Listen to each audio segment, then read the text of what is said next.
Dearest player, I hope this letter finds you well. I can hear your complaint already.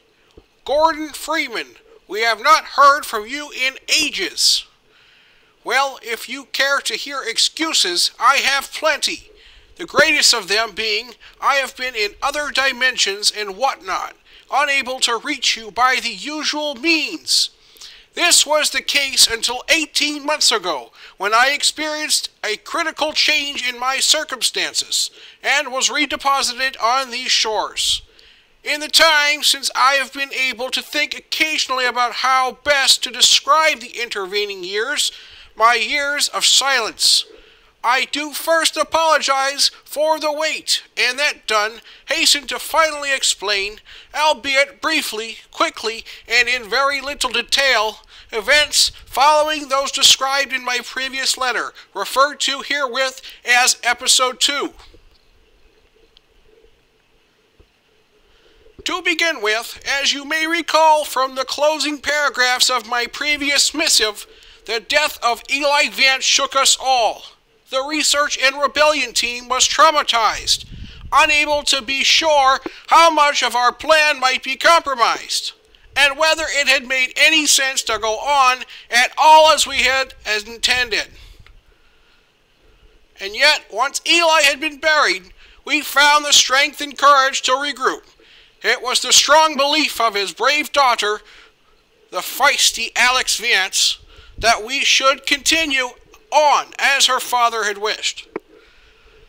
We had the Arctic coordinates transmitted by Eli's longtime assistant, Dr. Judith Mossman, which we believed to mark the location of the lost research vessel Borealis.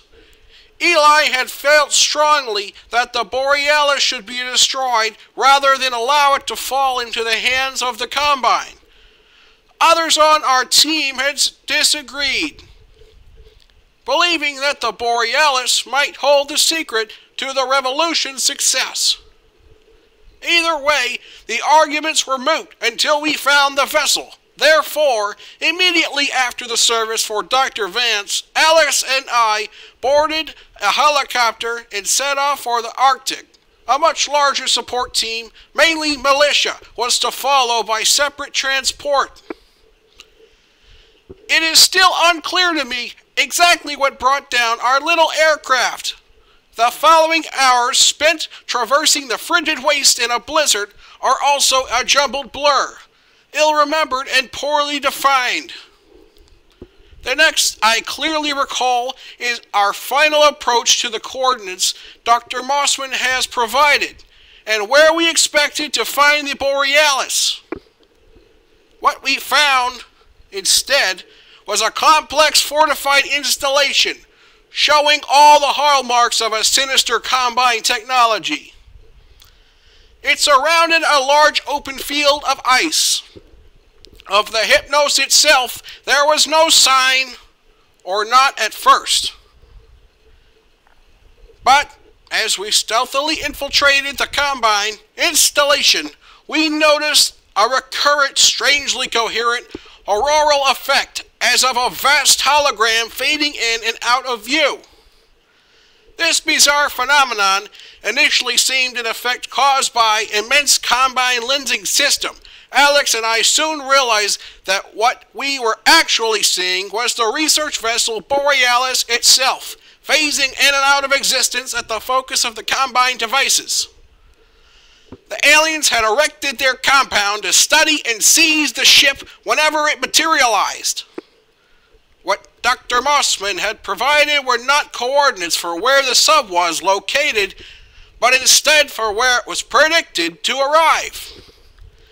The vessel was oscillating in and out of our reality. Its pulses were gradually steadying, but there was no guarantee it would settle into place for long or at all.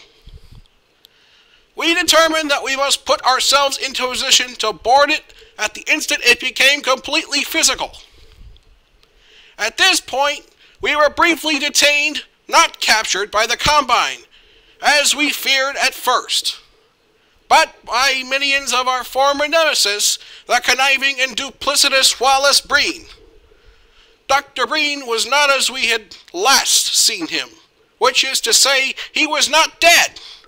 At some point, the Combine had saved out an earlier version of his consciousness, and upon his physical demise, they had imprinted the backup personality into a biological blank, resembling an enormous slug. The Breen grub, despite occupying a position of relative power in the Combine hierarchy, seemed nervous and frightened of me in particular. Wallace did not know how his previous incarnation, the original Dr. Breen, had died. He knew only that I was responsible. Therefore, the slug treated us with great caution. Still, he soon confessed, never able to keep quiet for very long, that he was himself a prisoner of the Combine. He took no pleasure from his concurrent grotesque existence, and pleaded with us to end his life. Alex believed that a quick death was more than Wallace Breen deserved, but for my part, I felt a modicum of pity and compassion. Out of Alex's sight, I might have done something to hasten the slug's demise before we proceeded. Not far from where we had been detained by Dr. Breen, we found Judith Mossman being held in a Combine interrogation cell. Things were tense between Judith and Alex, as might be imagined. Alex blamed Judith for her father's death, news of which Judith was devastated to hear for the first time. Judith tried to convince Alex that she had been a double agent serving the resistance all along, doing only what Eli had asked of her, even though she knew it meant she risked being seen by her peers, by all of us, as a traitor. I was convinced, Alex less so.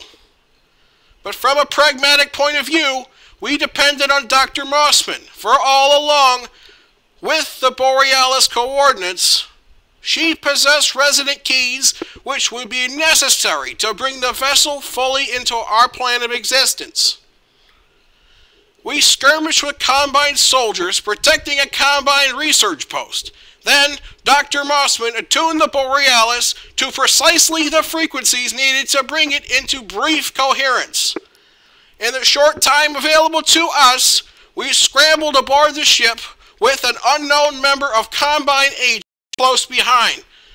The ship cohered for only a short time, and then its oscillations resumed.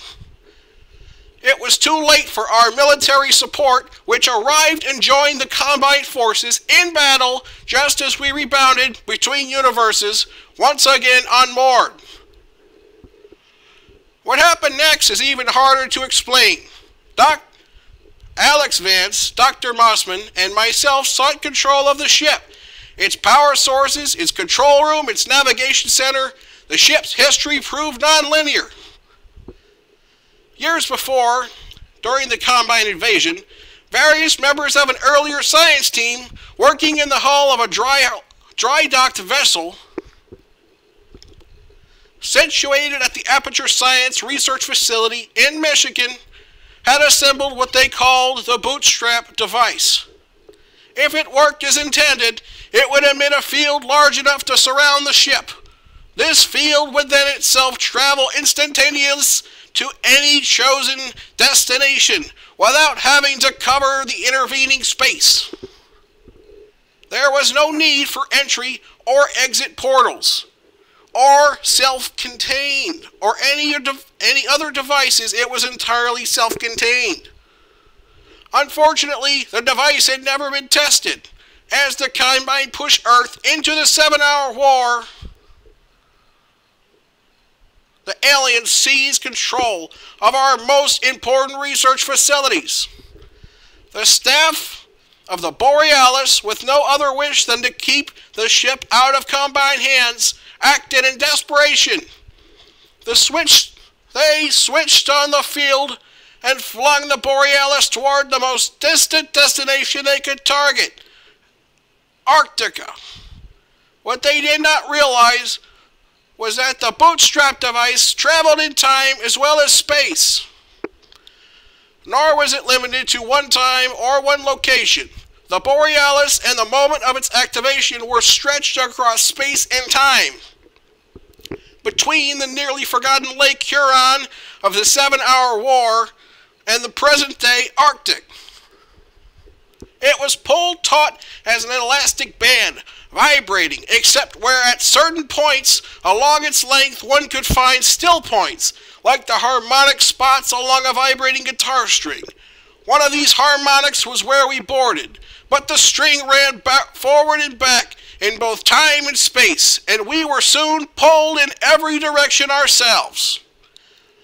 Time grew confused. Looking from the bridge, we could see the dry docks of Aperture Science at the moment of teleportation, just as the Combine forces closed in from the land, sea, and air. At the same time, we could see the Arctic wastelands, where our friends were fighting to make their way to the Protean Borealis, and in addition, glimpses of other worlds. Somewhere in the future, perhaps, or even in the past, Alex grew convinced we were seeing one of the Combine's central staging areas for invading other worlds such as our own. We, meanwhile, fought a running battle throughout the ship, pursued by Combine forces. We struggled to understand our situation and to agree on our course of action. Could we alter the course of the Borealis? Should we run it around in the Arctic, giving our peers the chance to study it? Should we destroy it, with all hands aboard, our own included? It was impossible to hold a coherent thought, given the baffling and paradoxical time loops which passed through the ship like bubbles. I felt I was going mad, that we all were, for confronting myriad versions of ourselves. In that ship, that was a half-ghost ship, half-nightmare funhouse. What it came down to at last was a choice. Judith Mossman argued reasonably that we should save the Borealis and deliver it to the Resistance, that our own intelligent peers might study and harness its power. But Alex reminded me, had sworn she would honor the father's demand that we destroy the ship. She hatched a plan to set the Borealis to self-destruct, while running it into the heart of the Combine's invasion nexus. Judith and Alex argued. Judith overpowered Alex and brought the Borealis area, preparing to shut off the bootstrap device and settle the ship on the ice. Then I heard a shot, and Judith fell. Alex had decided for all of us, or her weapon had. With Dr. Mossman dead, we were committed to the suicide plunge. Grimly, Alex and I armed the Borealis, creating a time-traveling missile, and steered it for the heart of the Combine's command center. At this point, as you will no doubt be unsurprised to hear, a certain sinister figure appeared, in the form of that sneering trickster, G-Man. For once he appeared not to me, but to Alex Vance. Alex had not seen the cryptical schoolmarm since childhood, but she recognized him instantly. "Come along with me now. We've places to be and things to do," said G-Man, and Alex acquiesced. She followed the strange gray man out of the Borealis, out of our reality. For me, there was no convenient door held open, only a snicker and a sideways glance. I was left alone, riding the weaponized research vessel into the heart of a Combine world. An immense light blazed. I caught a cosmic view of a brilliantly glittering Dyson sphere. The vastness of the Combine's power, the futility of our struggle, blossomed briefly in my awareness. I saw everything. Mainly, I saw how the Borealis, our most powerful weapon, would register as less than a fizzling match head as it blew itself apart. And what remained of me would be even less than that. Just then, as you have surely already foreseen, the Vortigaunts parted their own checkered curtains of reality, reached in as they have on prior occasions, plucked me out, and set me aside. I barely got to see the fireworks begin. And here we are, I spoke of my return to this shore. It has been a circuitous path to lands I once knew, and surprising to see how much the terrain has changed. Enough time has passed that few remember me, or what I was saying when I last spoke, or what precisely we hoped to accomplish. At this point, the resistance will have failed or succeeded, no thanks to me. Old friends have been silenced or fallen by the wayside. I no longer know or recognize most members of the research team, though I believe the spirit of rebellion still persists. I expect you to know better than I the appropriate course of action, and I leave you to it. Expect no further correspondence from me regarding these matters. This is my final episode.